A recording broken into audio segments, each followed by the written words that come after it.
আসসালামু আলাইকুম। দেখতে পাচ্ছেন এখানে আমাদের একজন সফল স্টুডেন্ট, সে বিজনেস দিয়ে অনেক দূর এগিয়ে গেছে এবং তার একটা দোকান আছে। এই সম্পর্কে বলবো, তবে একটা জিনিস কি, সে কিন্তু 1 বছর আগে আমাদের এখানে অনলাইনে রেজিস্ট্রেশন করছিল diploma in engineering laptop desktop রিপেয়ারিংয়ের। তো যেহেতু আমাদের এখান থেকে ট্রেনিং করছে এবং তাকে আমি পরীক্ষা নিয়েছি সবগুলো সেকশন, আপডেট মাদারবোর্ড থেকে শুরু করে ল্যাপটপের, এবং আমাদের এখানে একদিন পরীক্ষা দেওয়ার পরে তার কিন্তু একটা সরকারি সার্টিফিকেট দেখতে পাচ্ছেন এখানে বারকোড দিয়ে স্ক্যান করা যাবে। এবং এখানে আমাদের যে ট্রেনিং সেন্টারের নাম এখানে লেখা আছে আশিক কম্পিউটার, এবং সে কত তারিখে সে আমাদের অ্যাডমিশন নিয়েছিল সব লেখা আছে। তারপর এর পিছনে আছে একটি মার্কশিট, সে কত নাম্বার পাইছে পরীক্ষার মধ্যে, এবং তার অ্যাডমিট কার্ডও আছে। এটি হচ্ছে তার অ্যাডমিট কার্ড, আর এটি হচ্ছে তার, দেখতে পাচ্ছেন, মার্কশিট।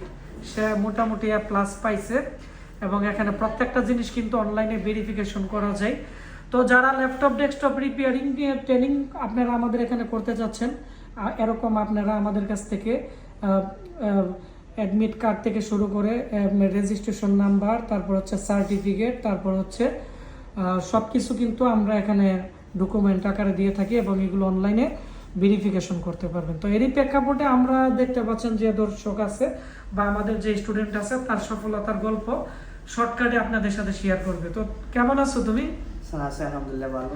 আচ্ছা, তুমি কোথায় থেকে আজকে আমাদের এই ব্রাহ্মণবাড়িয়াতে আসছো, এবং তুমি আমাদের এখানে কত বছর আগে ট্রেনিং করেছো? ট্রেনিং করার পরে বর্তমান অভিজ্ঞতা কেমন, এবং তোমার দোকানের নাম কি, এটা কোথায় অবস্থিত, বলো। আসসালামু আলাইকুম সবাইকে, আশা করি সবাই ভালো আছেন।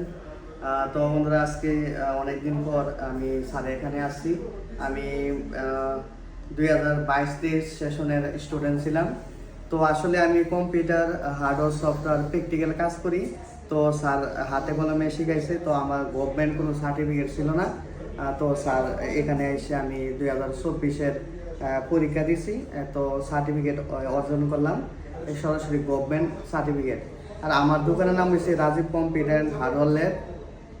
আচ্ছা, আর একটা বিষয় হচ্ছে, তুমি আমাদের এখানে যে ট্রেনিং করেছো, ট্রেনিং করার আগে তোমার অবস্থান কেমন ছিল, আর বর্তমানে তুমি এই 4-5 বছরে আমাদের এখানে ট্রেনিং করার পরে দোকান দিয়ে তুমি কতটা উন্নত হয়েছো, এটা আমাদের যারা নতুন এই কাজ শিখতে চায় তাদের উদ্দেশ্য করে বলো। অনেকেই আছে পড়াশোনা শেষ করছে কিন্তু বাইরে যাবে না, চাকরি করবে না, তারা কি করবে আসলে, এরকম একটা ডিপ্রেশনে থাকে। তাদের উদ্দেশ্য করে তোমার বাস্তব অভিজ্ঞতাটা শেয়ার করো। তো অনেক বাইরে আছেন, পড়াশোনা করেন। তো আমিও ইন্টার পরীক্ষা দিয়েছিলাম 2020 সালে। তো আমি